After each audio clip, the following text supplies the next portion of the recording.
On va maintenant chercher à savoir s'il y a des intermédiaires qui ont été plus actifs que nos deux intermédiaires que nous avons trouvés. On va faire cela en imbriquant des requêtes grâce aux mots-clés in, all, any et exist. Nous allons parler des requêtes imbriquées. Normalement, vous en avez déjà vu passer subrepticement dans ce cours. J'en donne également un exemple au début du texte de ce chapitre. Mais plus précisément, nous allons voir les requêtes imbriquées avec les mots-clés in, all, any et exist. Je vais prendre cette requête. Celle-ci compte le nombre de sociétés regroupées par adresse. En fait, elle détecte les sociétés qui ont la même adresse. Nous voyons par exemple ici que 551 sociétés sont enregistrées à cette adresse. Cependant ici, je n'ai que les identifiants des adresses. Et pour plus d'intelligibilité, je préférerais avoir leur libellé. Ceux-ci sont présents dans la table Address. Vous vous souvenez, on avait déjà été les récupérer dans le chapitre sur la jointure.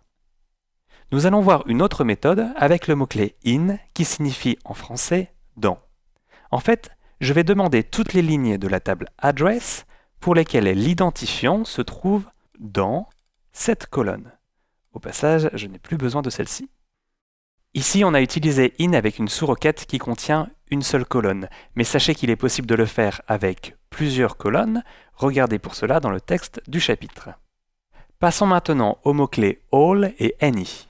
Pour cela, je reprends la requête du chapitre précédent. Elle contient le nombre de sociétés créées dans une juridiction donnée par un intermédiaire donné. Mais elle contient les deux intermédiaires sur lesquels nous avons enquêté jusqu'à maintenant.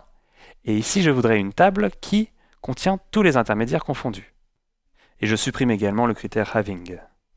Et je vais stocker le résultat de cette requête en mémoire en créant une nouvelle table qui va s'appeler nbEntities, qui signifie en français nombre d'entités.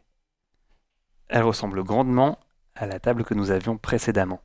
Dans cette table, ne gardons que les lignes qui se réfèrent aux deux intermédiaires que nous étudions depuis le début et qui, comme vous le savez, ont les identifiants 5000, 5001 et 5002, comme nous l'avons vu au chapitre sur l'opérateur like.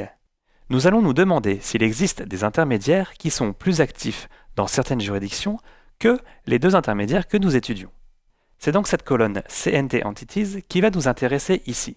En effet, je veux trouver les intermédiaires qui ont une activité supérieure à l'ensemble des valeurs de cette colonne.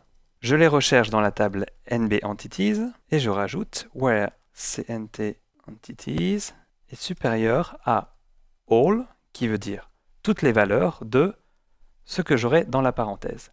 Et dans cette parenthèse, je mets la table qui est encore affichée en bas de l'écran. La colonne qui m'intéresse dans la sous-requête est CNT-Entities. La requête me renvoie 16 lignes. Il y a donc bien des intermédiaires qui sont plus actifs dans certaines juridictions que les deux intermédiaires que nous connaissons bien.